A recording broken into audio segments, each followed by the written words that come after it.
श्रुतपार्केभ्यः शुभकुमतेभ्यः श्रुतपौनितेभ्यो गुरुभ्यः चित्तूर्सम्मग्गे पंचदशने गुरुवत्सेन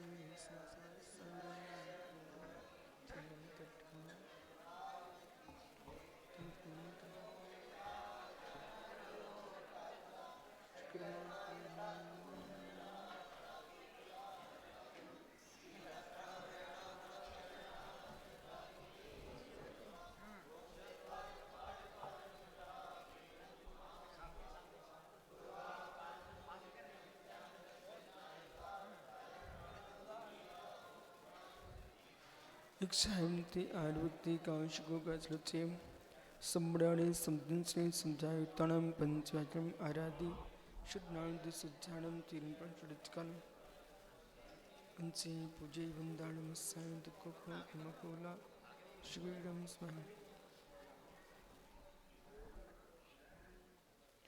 जी जाया जानिगी मिकलंकड़े रिचड़ी रंजनी नाड़ी में तीपुरी मुपुणवे स्थानंदी रूपाय नि परमात्मने परिमाण प्रकाशाय नित्यं स्थात्मने नमोरिहंताड़ं नमो सिद्धाड़ं नमो आर्याड़ं नमो जयाड़ं नमो लोय सोविसाड़।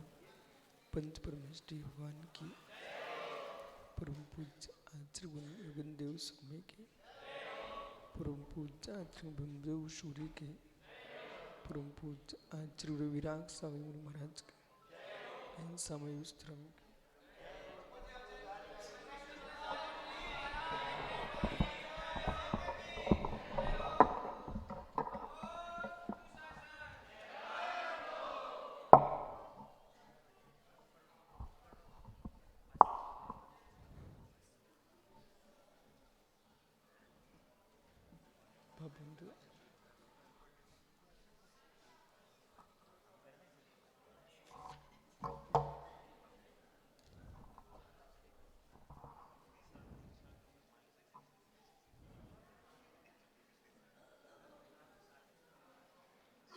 आचार्यपूर्वक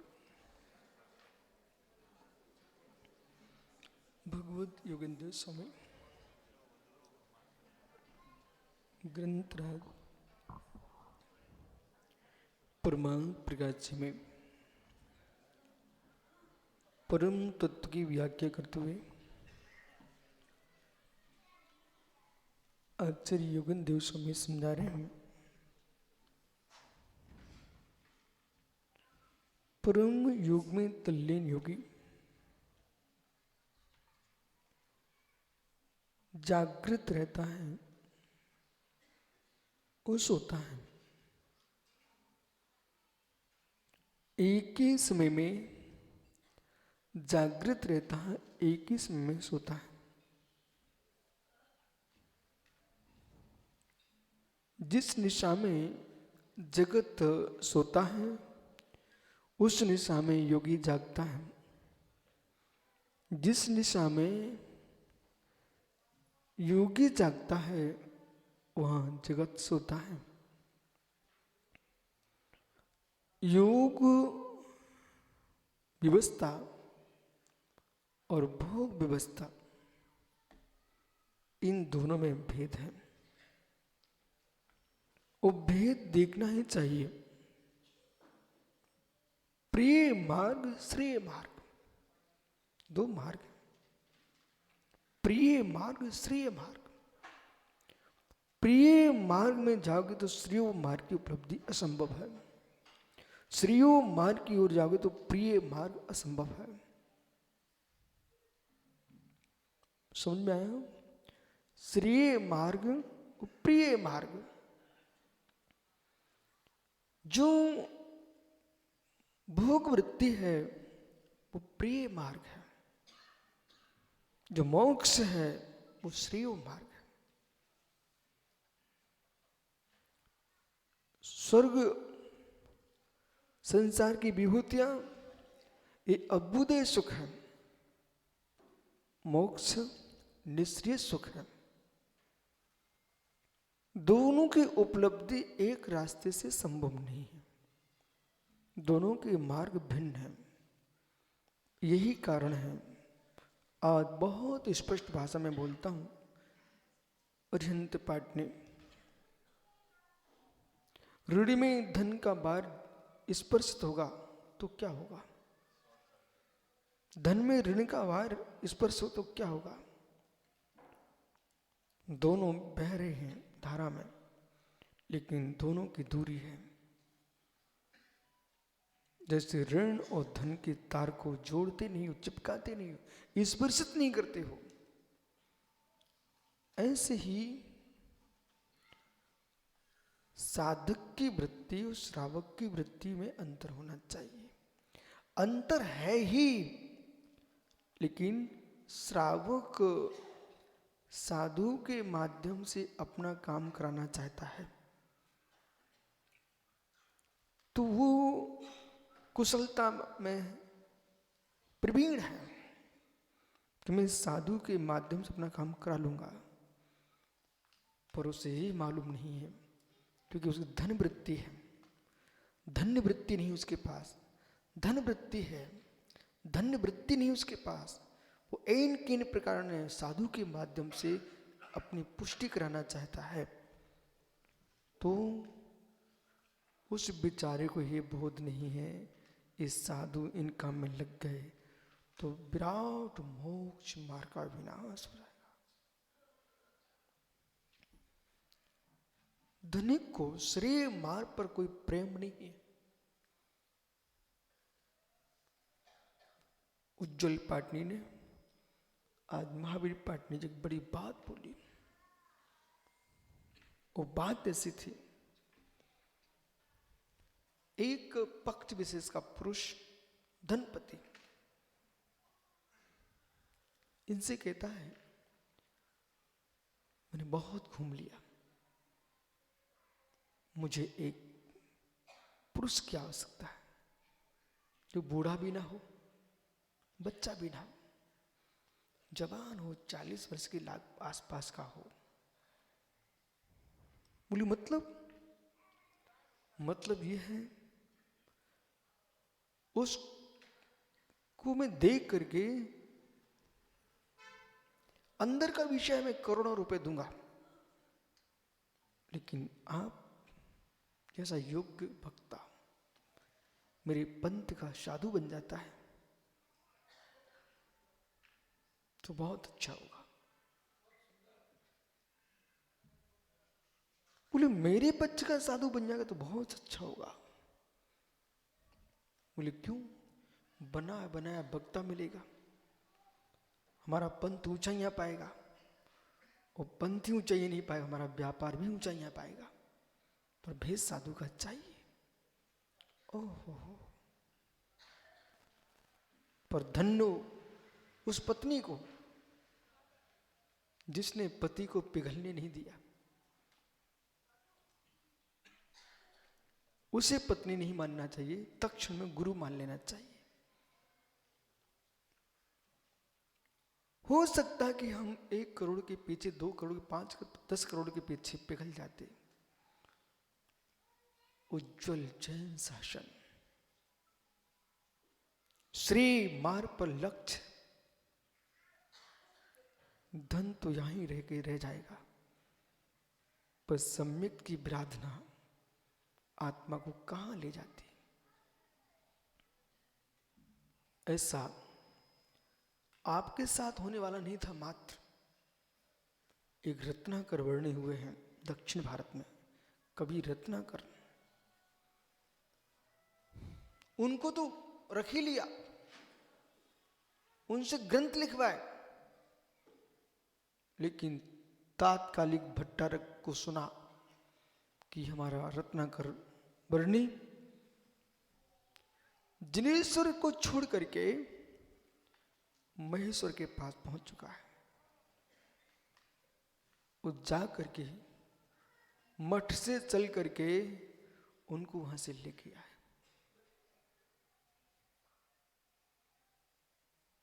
जो पाटनी जी आपके साथ हुआ, मेरे साथ 2-3 बार हो चुका है। आपकी बात पर मैं आपको ये स्मरण आया, इसलिए मैं कह रहा हूं।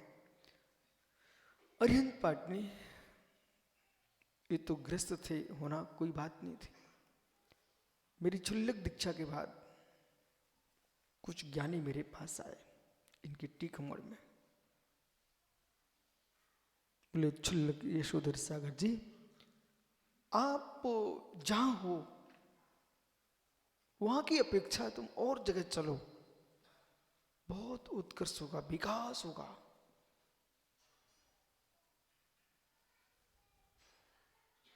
मैंने कहा नहीं, हम जाएं वहीं सही है। बोले, मेरी तो इच्छा है, मान लो मेरी बात को। मैंने कहा नहीं, मैं गुरु नहीं छोड़ता हूं, आप विकल्प मत करो। जो मैं क्षुल्लक था 17 साल का। फिर थोड़े दिन बीत गए। इसके पहले मैं ब्रह्मचारी बना। एक महाराज जी थे, उन्होंने कहा, बेटा बोलो कुछ अरिहंत। तो उन्होंने भिंड के परेड मंदिर में हमसे बोलने को कहा। मुझे 2 श्लोक याद थे स्कूल के पढ़े हुए, वो मैंने बोल दिए सभा में। जैसे बोलने के बाद नीचे उतर के आया मंदिर के, मुझे पक्ष विशेष के लोगों ने पकड़ लिया। वो कहा, बेटा तुम जयपुर चलो, हम आपको बहुत ऊंचा पंडित बनाऊंगा। मैंने उनसे कहा, मुझे मुनि महाराज बनना है। ये छोड़ के भग गए। बोले, नहीं मानते हो? कि नहीं। मुनि भी बन गया मैं। फिर लोग आए पक्ष विशेष के, मुझे आपकी आवश्यकता है, आप मेरे पक्ष में आ जाओ। मैंने कहा नहीं, मुझे आपकी आवश्यकता नहीं है, आपको मेरी यदि आवश्यकता दिखती है तो चलो मेरे साथ।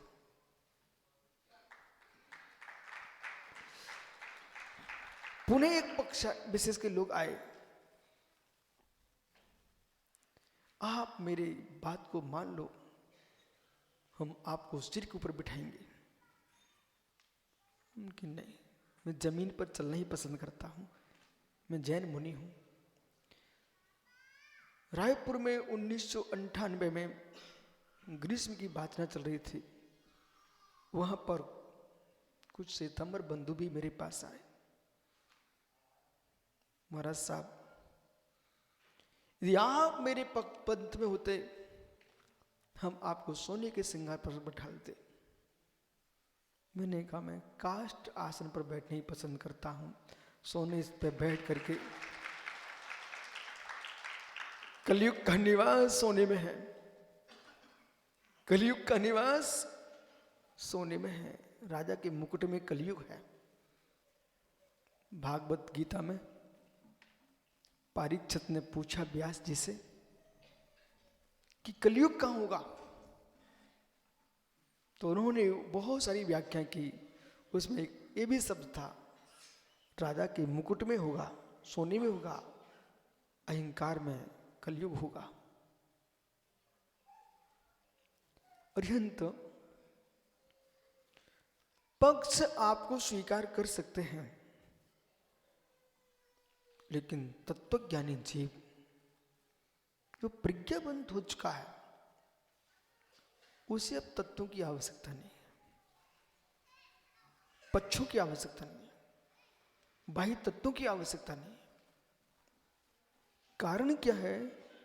हर एक अध्येता को, हर एक विद्वान को, हर एक प्रत्येक वक्ता को, श्रेष्ठ चिंतक को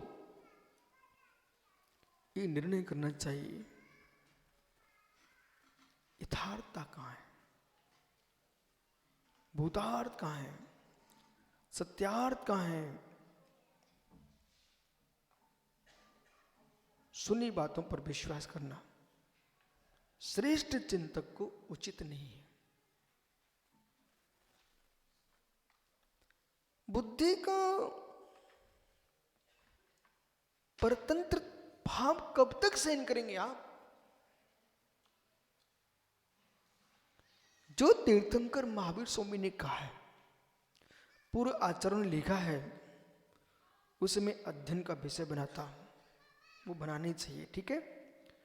लेकिन उससे मेरा मोक्ष होगा ऐसा मैं नहीं मानता हूं। और संभल के सुनना भाई, कोई अधूरी बात सुन के उठना मत। उससे मेरा मोक्ष होगा ऐसा मैं नहीं मानता हूं। आप मानते हो क्या?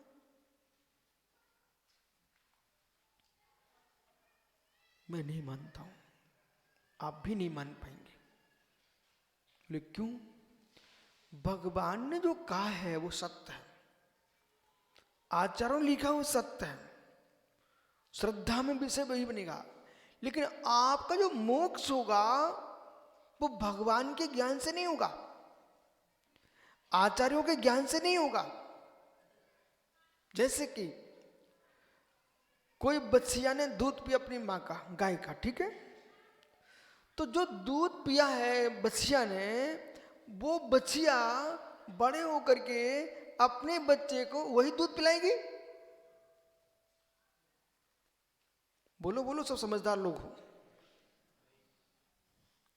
किसी बच्चिया ने अपनी माँ गाय का दूध पिया, जब वो बड़ी हो गई, वो माँ बन गई, तो जो गाय का दूध पिया था वही दूध अपने शरीर में रख करके अपने बच्चे को पिलाएगी?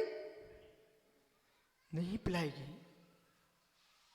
उस दूध का उसके शरीर में रस बनेगा, रक्त बनेगा, अस्थि मज्जा आदि बनेंगे। बच्चिया है, रज तक बनेगा। लेकिन सीधा दूध नहीं रहेगा। समझ में आ रहा ना? आप डॉक्टर भी हो तो आप मेरी बात समझ रहे हो। कोई अभागा पुरुष ये चाहे कि मैं कछुए की खोपड़ी का अंदर से रक्त निकाल के पी लूं, बलवान बनूंगा, पहलवान बनूंगा, मेरा खून बढ़ जाएगा, अज्ञानी है। कोई भी खून किसी का तुम्हारे शरीर में जाएगा, वो तुम्हारा खून नहीं बनेगा।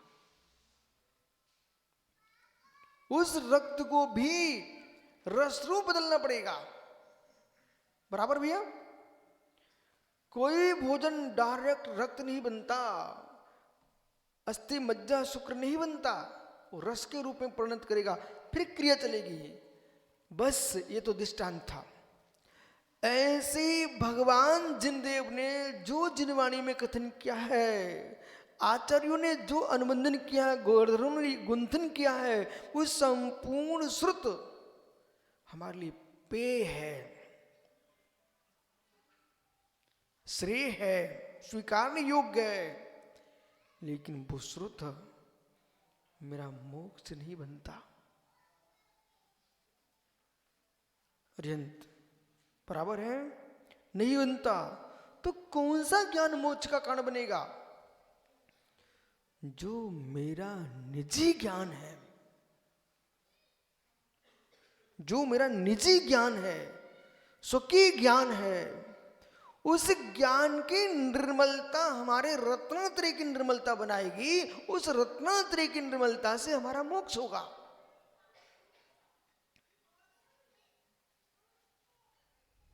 पुनः आते हैं, किसी वक्ता को पढ़ के आओ उज्जवल पाठ में, और ज्यों का तो आप बोल दीजिए,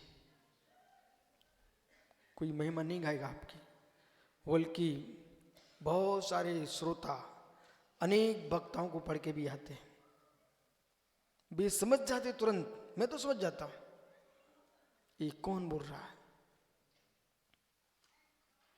कोई बब्बा है कि दाढ़ी वाला है, कौन बाहर का है, कोई टोपी वाला है, कोई फेंटा वाला, कौन बोल रहा है, मैं समझ जाता हूं।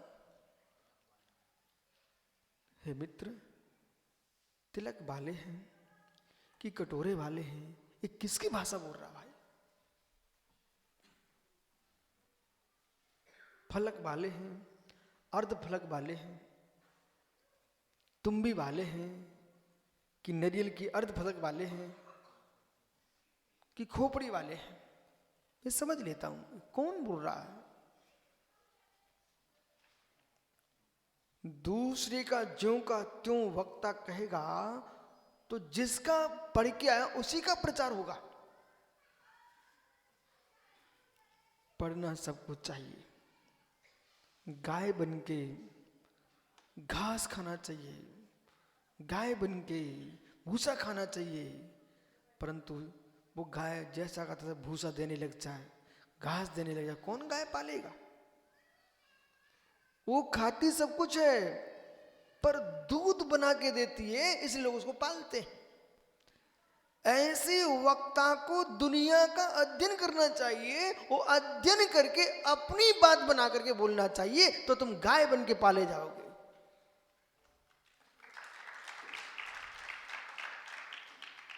सो की प्रज्ञा का प्रयोग कीजिए। लाखों और करोड़ों रुपए की मशीनें आ रही भी आजकल, आ रही कि नहीं? जैसा दाना तुमने डाला वैसे ही निकलने लग जाए तो मशीन लगाएंगे क्यों? आटे की चक्की ले लीजिए आप, जैसा आपने दाना डाला वैसे ही निकल पड़ा। रविंद्र भाई तुम क्यों लगाओगे आटे की चक्की? ये माताएं, माँ सिमइयों की मशीन देखी क्या? सिमई की मशीन है ना आपके घर में? हाँ, वो मशीन में तुमने जैसी लोई घुसेरी ठूस ठूस करके बेलन से, और जैसी की तैसी निकल आए वैसी की वैसी नीचे टपक जाए, तो इतनी मेहनत की क्यों? बहुत मेहनत लगती है सिमई की मशीन में चलाने में। तुम लोग तो बिया बनाते, सिमई कहाँ बनाते हो? मोटी मोटी रखी कच्ची। मित्र, सिमई होती वो मशीन वाली सिमई, वो पतली पतली जब टपकती ना, अब उसमें देखो यदि वो मशीन में जैसे आपने भरा और वैसे ही बाहर निकल आए तो कोई व्यक्ति इतनी मेहनत नहीं लगाएगा। कुछ बदलना चाहिए। मशीन का अर्थ ही है जो बदल के दे, ऐसी वक्ता का अर्थ ही है जो विषय को बदल के दे, वो विषय बदले ना। यदि विषय बदल गया तो आनंद क्या, वो विषय नहीं बदला तो आनंद क्या? महावीर पाटनी गेहूं की रोटी खा रहे हो। अब मित्र, गेहूं की रोटी, गेहूं बदले ना तो रोटी कैसे?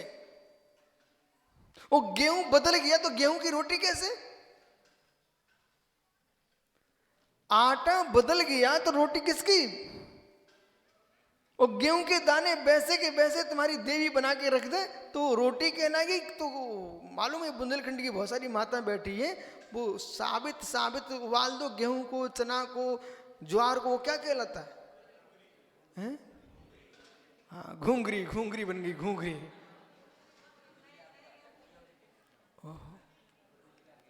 समझ गए ना आप?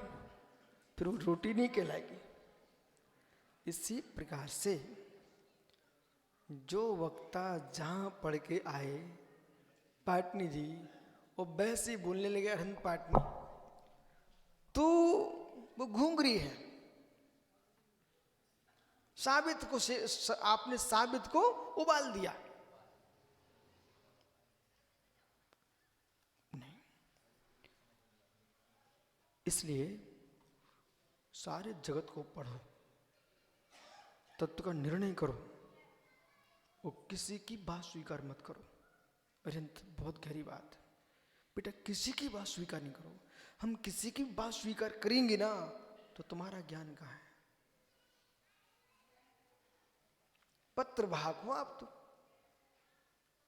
पत्र वाहक हो आप तो। वहां की चिट्ठी निकाली वहां दे दी, वहां की वहां दे दी। पत्र वाहक नहीं बनना, लेखक बनना है तो प्रज्ञा का प्रयोग करो। पर उसमें ध्यान रखना, रोटी गेहूं की यानी गेहूं की होना चाहिए, ज्वार की यानी ज्वार की होना चाहिए, चना की यानी चना की होना चाहिए, धान्य बदलाव नहीं होना चाहिए। मतलब भगवान तीर्थंकर के सिद्धांतों में बदलाव नहीं होना चाहिए, लेकिन ज्ञान आपका होना चाहिए। उस सिद्धांतों में बदलाव हो गया तो जिन शासन का वक्ता नहीं कहलाएगा। प्रवचनकार के अंदर प्रज्ञा की मशीन होना चाहिए। इतने नहीं है, उज्जवल पाटनी जी, ये माताएं रहती ना, इनकी सिमई बनती, सिमई, उसके अंदर सिमइयों की मशीन में भी अलग अलग प्लेटें बदलती है, जाली, बोले मोटी वाली कि पतली वाली कि बीच की। पर यह भी सत्य है, जितनी मोटी वाली निकालो तो ज्यादा मेहनत नहीं लगती। अब देखो, मेरे से पूछना मत ये सब कहां सीखते हो, पर जो मैं कह रहा हूं 100% सत्य है। मोटी निकालो तो मेहनत में कम लगती ना, बीच की में थोड़ा ज्यादा लगती है। सबसे ज्यादा मेहनत लगती मशीन चलाने में पतली सिमइयां निकालने में। जैसे आटे की चक्की में भी पतला आटा निकालो ना तो मेहनत ज्यादा लगती है, और दलिया निकालो, दलिया तो ऊपर ऊपर चलती मशीन चक्की। ऐसे भैया वर्तमान युग में ताकत कम लगती है। ईमानदारी की बात बता रहा हूं आपको। यदि मैं 1 घंटे में वर्तमान युग पढ़ूं तो 5-10 पृष्ठ पढ़ लूं। फिर चरणान युग में मेहनत थोड़ा ज्यादा लगती है, करणान युग में मेहनत बहुत लगती है। जो वास्तविक द्रव्यान युग है उसमें करणान युग से अधिक मेहनत लगी। लास्ट अंतिम अनुयोग द्रव्यानुयोग, क्योंकि अन्य अनुयोग में पराश्रय भाव का आश्रय है। अरंत चक्की से अच्छे समझ में आ रहा है।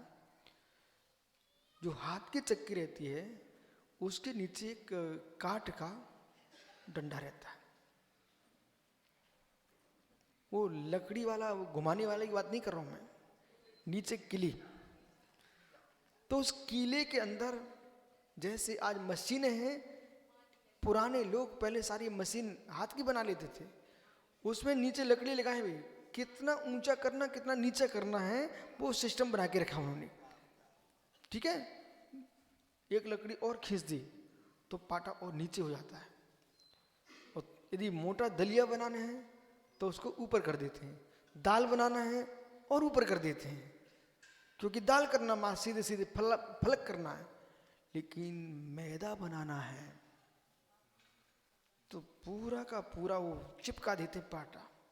अब चलाइए। यही कारण मेरी पूरी समझ में आ रहा, आपको समझ में नहीं आ रहा क्या?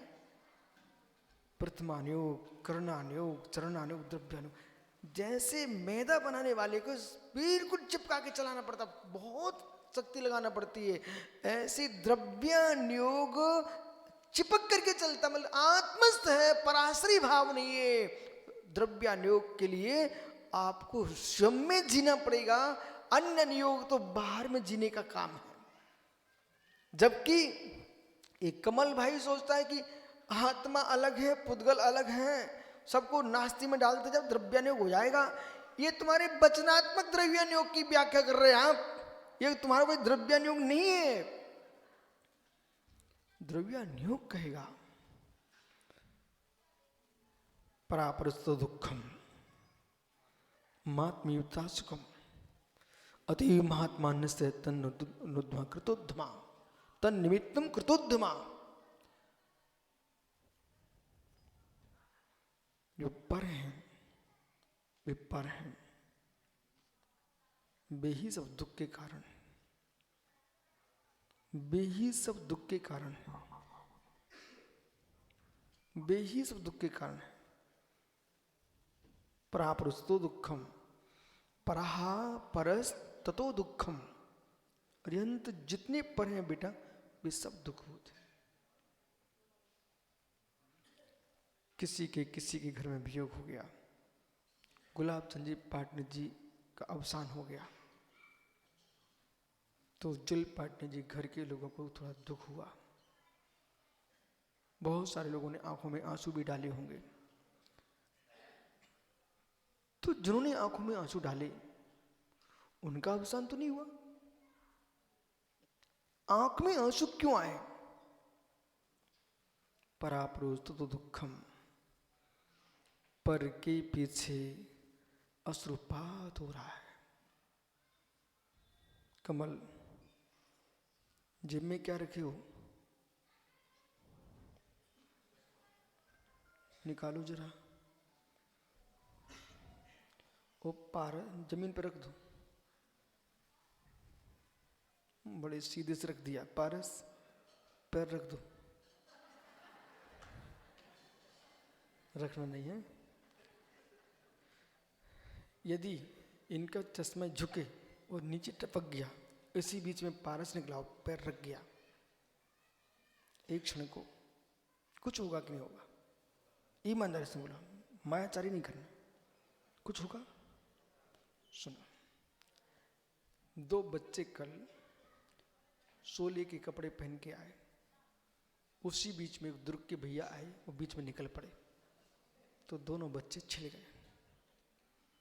सामने मैं निकल पड़ा, सो उन भैया की रक्षा हो गई।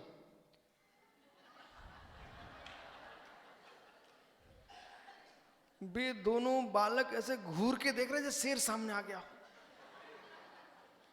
हमने कहा, भैया अब विकल्प मत करो, तुम पुनः वस्त्र परिवर्तन कर लो। बोले, हो महाराज, हो महाराज। मतलब वस्त्र छिलने से मात्र पराप्रोस्तु दुखम।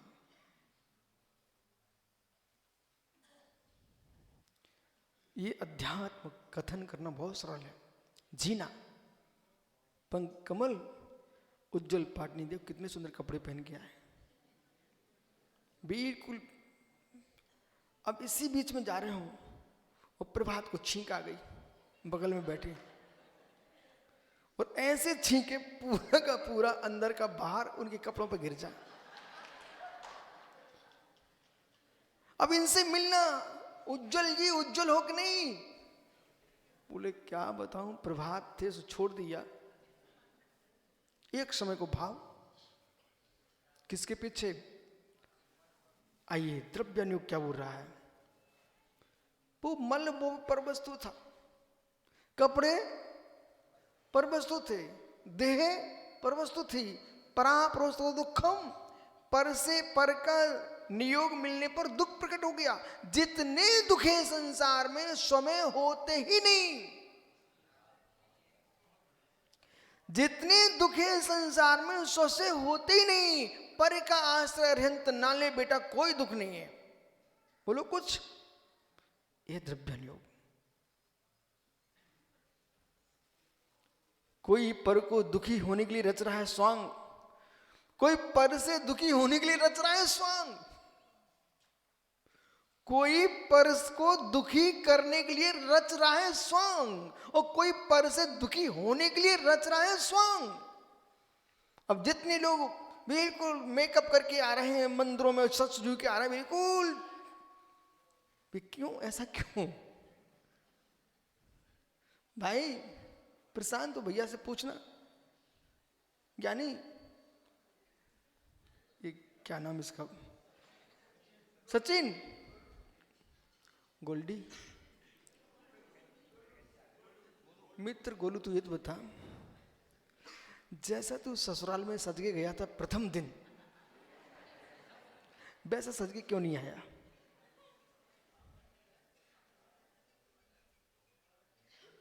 पारस जब इस जा रहा था सज के दूल्हा बन के, उस दिन की चाल ढाल वेशभूषा सब बदला हुआ था। अब तुम सामान्य हो गए, ऐसा क्यों?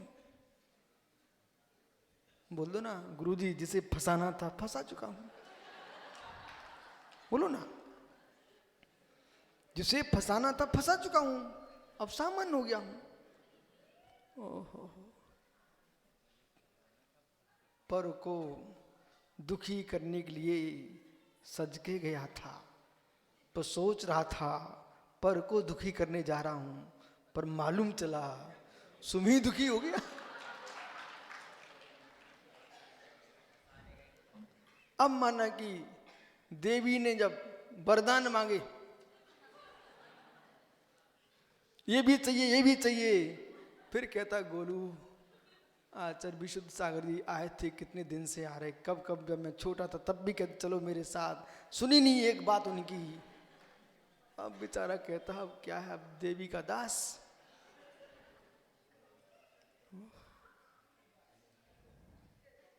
सही है बेटा, गलत मैं बोलता कब हूं। दूसरा भाई कहाँ है, फंसा बैठा होगा कहीं। मतलब समझो रबिन, रबिन वो रायपुर में तुम पड़गान करते थे तब कैसा लगता था, अच्छा लगता था। बस उतनी समय फंसने का अच्छा है कि चलो पड़गान करने को दोनों एक साथ खड़े हैं, बाकी तो जो है सो है। विराजो ज्ञानियो पराप्रस्तु दुखम, पूज्यपाल स्वामी कह रहे हैं पराप्रस्तु दुखम। जितने दुख हैं आप, तो आपको लग रहा है कि विनोद कर रहे हैं, आपको लग रहा है कि महाराज जी मुस्कुराहट खड़ी कर रहे हैं, पर सत्य ये है, आप गंभीरता में सोचो। जितने दुख हैं ऋषभ सुनील पुत्र, जितना मुस्कुराना मुस्कुरा लो मित्र। पराप्रस्तु दुखम, कहीं से भी खोज लीजिए, आप कहीं से भी खोज लीजिए। अरिहंत एक महात्मा जी मुझे मिले, बोले विशुद्ध सागर जी बहुत काम, बहुत परेशान हूं, अब भी समझते नहीं मैं किससे बात कर रहा हूं। बोले बहुत परेशान हूं, बहुत काम है। मैं बिल्कुल ऐसे मुस्कुराता रहा, ऐसे और ऐसे बैठ गया। क्या हुआ स्वामी? बोले बहुत काम है, बहुत, कितना काम है, समय नहीं मिलता, बहुत काम है। अच्छा, जब भी शांत हो गए मैंने कहा आप सत्य बोल रहे क्या? मैंने क्या पूछा, आप सत्य बोल रहे क्या? बोले हाँ सही तो बोल रहा हूँ, बहुत कितना सारा काम फैला है, बिल्कुल समय नहीं मिलता है। अच्छा, मेरे से कहना मत उज्जवल पाटनी ऐसा, कहीं भूल के मत कह देना कि गुरुजी कल दिल्ली जाना है, फिर वो बनारस जाना है, फिर मुझे बहुत काम आ रही, थक जाता हूँ, मेरे से बोल मत देना ऐसा, आप फंस जाओगे।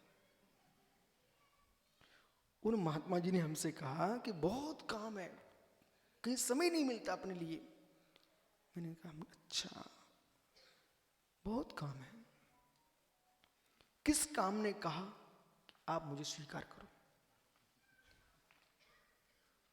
किस काम ने कहा? काम नाम की वस्तु क्या है बताएं कोई सभा में? काम नाम की वस्तु कोई है क्या विश्व में? अरिहंत तू ज्ञानी है, धवल जय धवल का पाठक है बेटा, काम नाम की वस्तु जगत में है कोई? काम नाम की कोई वस्तु है क्या जगत में? कामना समाप्त कर दो, काम समाप्त हो जाएगा। ओह, कैसे ताली बजाई आप लोगों ने। चाहे काम वासना वाला काम हो, चाहे काम कार्य वाला काम हो, तुम्हारे अंदर कार्य उत्पन्न नहीं होता है, कामना उत्पन्न होती है, वो कामना कार्य करवाती है।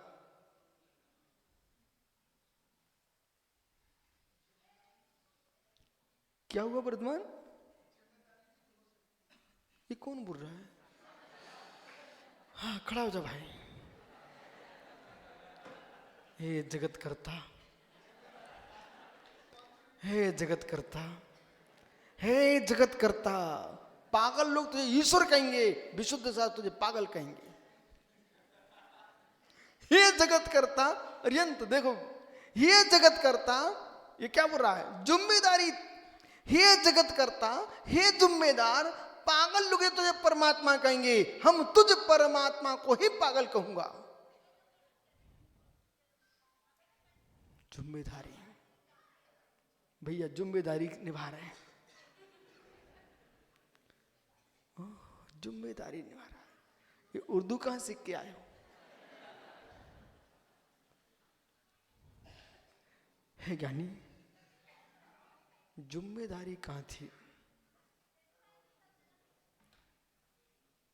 एक कर्तव्य कहां था तुम्हारा? अरहंत पाटनी को मैंने समझाया, 97 से कुछ दिन तक समझाता रहा, पर सब शास्त्रों को पढ़ने के बाद भी आगरा चला गया। सोचता था सुखी हो जाऊंगा, पर मुझे नहीं लगता सुखी हो गया होगा। वासना मात मिवित सुखम दुखम च देहिना तथा विजंते भोगा रोगा वापदे। सुख कहां?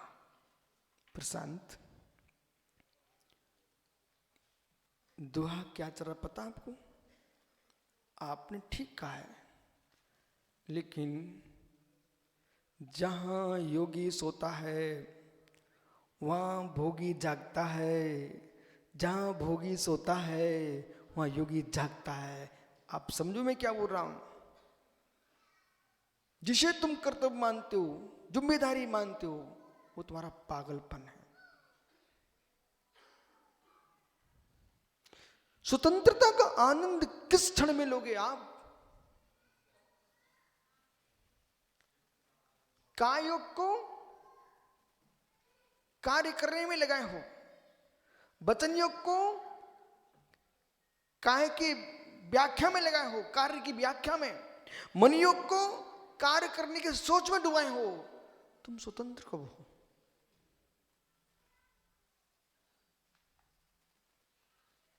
हो। क्या सुनील कभी सोचोगे कि मेरी आत्मा स्वतंत्र है? अरे तुम कर्मों से स्वतंत्र तो अभी हो ही नहीं पाओगे। तुम अपने में स्वतंत्रता का भेद नहीं कर पा रहे हो, कर्म से स्वतंत्र क्या हो पाएंगे आप? बोले वचन, वो हमको वो मंदिर की छत डलवाना है, वचन का प्रयोग कार्य के लिए। शरीर ईंटें उठा रहा है, मन सोच रहा है। आपने अपने मन वचन काय को स्वतंत्र कब किया?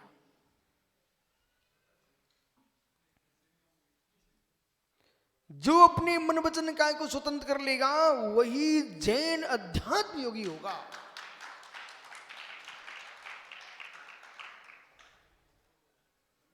ये लिखना पढ़ना, शिष्यों को दीक्षा शिक्षा देना, ये परतंत्र भाव है, ये नहीं स्वतंत्र भाव। ये आदत करने की थी सो दूसरे काम में लग गए। बोले भाई चेलों को बुलाओ, ब्रह्मचारियों को बुलाओ, ये पढ़ना आपको। ये कब तक अध्यापन काम कराओगे? अध्यात्म में अध्यापन नहीं होता, अध्यात्म में अध्यापन नहीं होता, अध्यात्म में अध्ययन भी नहीं होता ग्रंथों का। अध्यात्म में तो प्रांजल प्रज्ञा, ऋतंभरा प्रज्ञा, ज्ञान की लीनता है, वो है अध्यात्म। जो सोदु सो चैव प्राप्नोस्तु दुःखम आत्मैव मा तथाशकम। आत्मैव मा तथाशकम, आत्मा में आत्मा को लवलीन कर देना, यह है परम सुख। इसका नाम अध्यात्म। यही है परमात्म प्रकाश, परमात्म प्रकाश, परमात्म प्रकाश।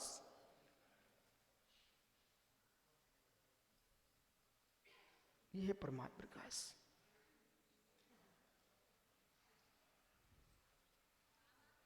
बाकी सब अंधकार। मित्र, जिम्मेदार,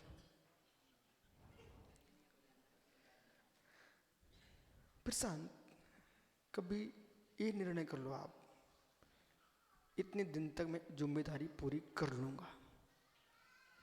बोल, जल्दी बोल भाई। प्रशांत, कितने दिन तक जिम्मेदारी पूरी कर लोगे? वो तारीख बता दीजिए।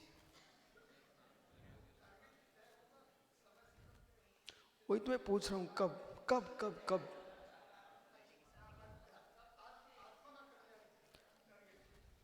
उलझो मत, आप फंस जाओगे। आप ये बताइए कब? देखो प्रशांत, धनुषधारी के सामने खड़े हो जाना एक बार चलेगा, माइक वाले के सामने खड़े मत होना।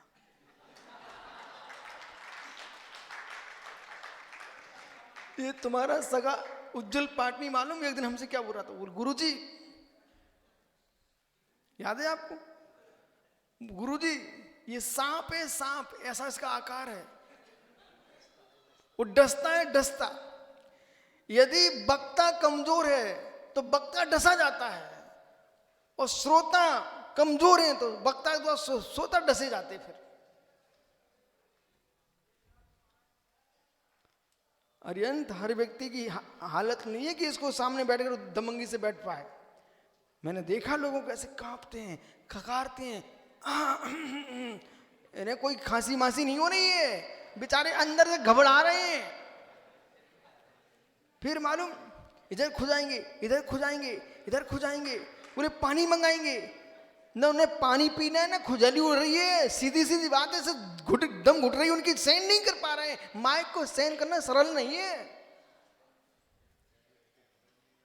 जो बच्चे बार बार लघु शंका जाते हैं वो पानी मंगाते पेपर में हाल में, पानी प्यासे नहीं ना, लघु शंका लग रही है, वो समय पास कर रहा है, बेचारे बनता नहीं है पेपर। ओहो, ये ऐसे ये लोग तो प्रीत सागर, ये सारस्वत जैसे लोग तो ये सोचते हैं बोले गुरुजी भी तो पूरे ही पूरे हैं।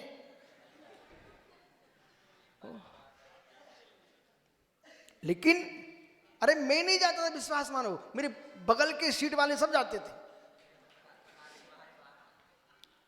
एक दिन तो उज्जवल पाटनी क्या हुआ, मैं 9वीं कक्षा की परीक्षा दे रहा था। अब मेरी बेंच पर प्रिंसिपल साहब आ गए। अब मैं भी चतुर आदमी था, मालूम आ गए और ऐसे ऐसे टिक करके हाथ रख के खड़े हो गए। बोले जैन क्या कर रहा है?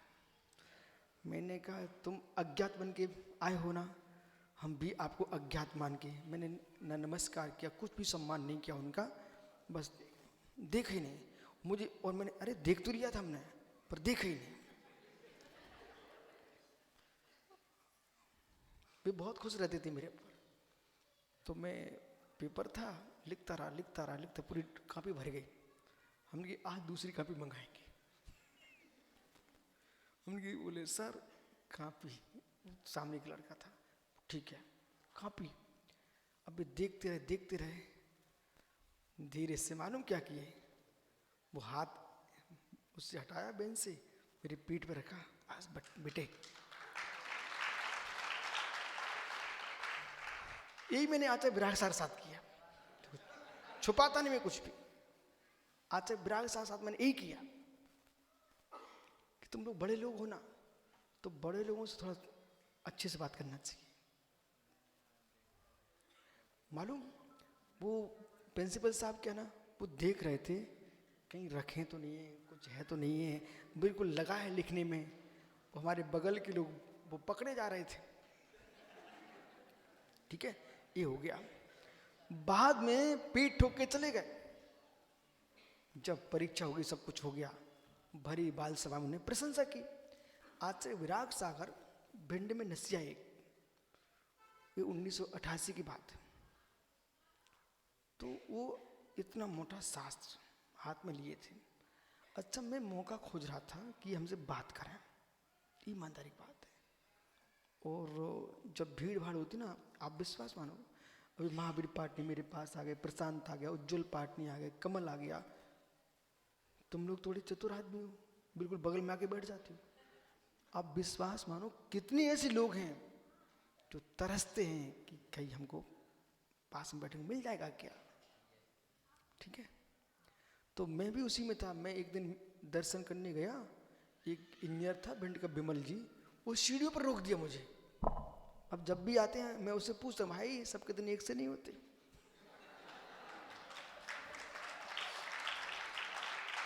अभी वो मालूम बिल्कुल बोले महाराज जी ये मंदिर वो मंदिर में, ठीक है मैं धीरे से याद करूं 1988 में मैं चैत्यालय आया था दिन के 1 बजे, तुमने मुझे सीढ़ियों पर रोक के खड़ा कर दिया था। बोले मैं पूछ के आता हूँ महाराज जी से। और मैं ऐसा था मालूम, बिल्कुल नहीं हिला, वहीं खड़ा रहा।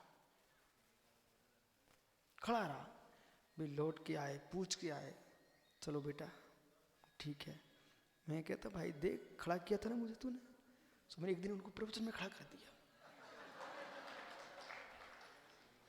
भिंड गया, मुझे दिख गए। हमने कहा हाँ विमल भाई खड़े हो जाओ। अब बेचारे हाथ जोड़े खड़े। हमने कहा याद करो 1988 में तुमने मुझे सीढ़ियों पे खड़ा किया था। अब प्रशांत, बहुत भीड़ लगी रहती थी, महाराज जी मिलते ही नहीं थे। एक दिन मैं पहुंचा दिन के 3 बजे, वहां कोई ज्यादा भीड़ नहीं थी। वो महाराज जी अपने हाथ में शास्त्र लिए थे। वो वे क्या सोच रहे थे, या तो कोई नहीं होता तो वे अपने हाथ से चौकी उठा के रख लेते। अब मैं अकेला उन्हें दिख गया। उनके मन में था कि ये लड़का चौकी रखते हैं और पाटा रखते हैं, मैं शास्त्र रख के बैठ के पढ़ अध्ययन कर लूँ। उनकी नहीं, आज मौका है बेटा, बोलना नहीं इनसे। उनकी मौका है, बोलना नहीं बिल्कुल।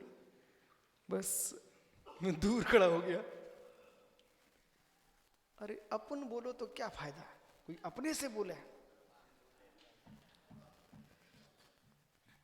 दूर खड़ा हो गया। रामटेक में गया ना, मैं मुंडी नीचे करके बैठ गया आचार्य विद्यासागर महाराज के पास। वे सोच रहे हैं ये शुरू करें, वो हम सोच रहे हैं ये शुरू करें। अंत में मैंने मुझसे किया, वो बैठ गया शांति से। अंत में 5 मिनट हो गए गुम्म माहौल में, तो आचार्य श्री बोले हम आपकी इंतजारी कर रहे थे। हमने कहा धन्य हो गया मैं।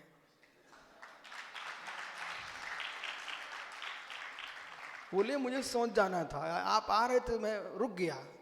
उनकी वो जिसके ज्ञान में मैं घी बन के आया हूं तो कितना धन्य हो गया मैं। तो मालूम थोड़ी देर खड़े रहे, शास्त्र लिए। मेरी आंखों में सांस झलक रहा, वो लाल कवर था, अच्छा मोटा ग्रंथ था। फिर धीरे से बोलो ओ भैया चौकी उठाना बेटा। क्या इतनी सी बात आप पहले बोल देते ना तो इतनी देरी नहीं लगती। मैंने रख दिया, अब मौका है। भी बैठ गए, मैं वहीं बैठ गया। मौका पाके मैंने अपनी पूरी बात कह ली। बोले मुझे घर छोड़ना है।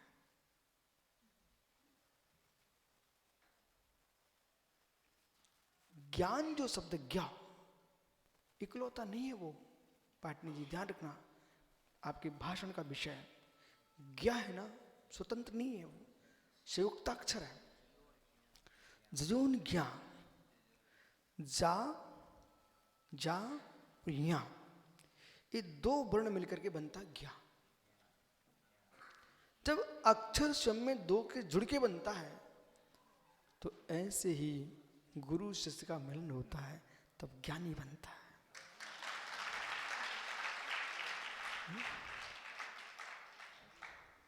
खड़े रहो, अब क्या है।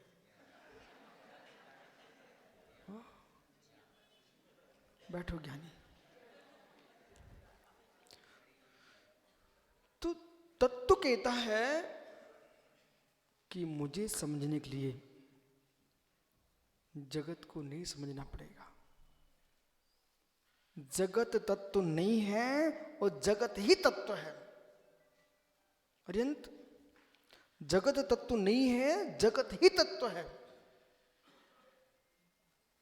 कुछ कहोगे? आज कहने के मूड में नहीं हो तो सुनो। जगत तत्व नहीं है, जगत ही तत्व है। परगत तत्व की व्याख्या करेंगे तो निज सुगत तत्व में जगत तत्व नहीं है हमारा, बराबर। लेकिन जगत ही तत्व है, जगत तत्व में भी आता हूं, ठीक है।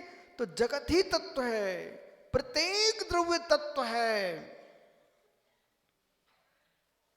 प्रत्येक द्रव्य तत्व है। तत्व निर्णय की क्षमता होना चाहिए।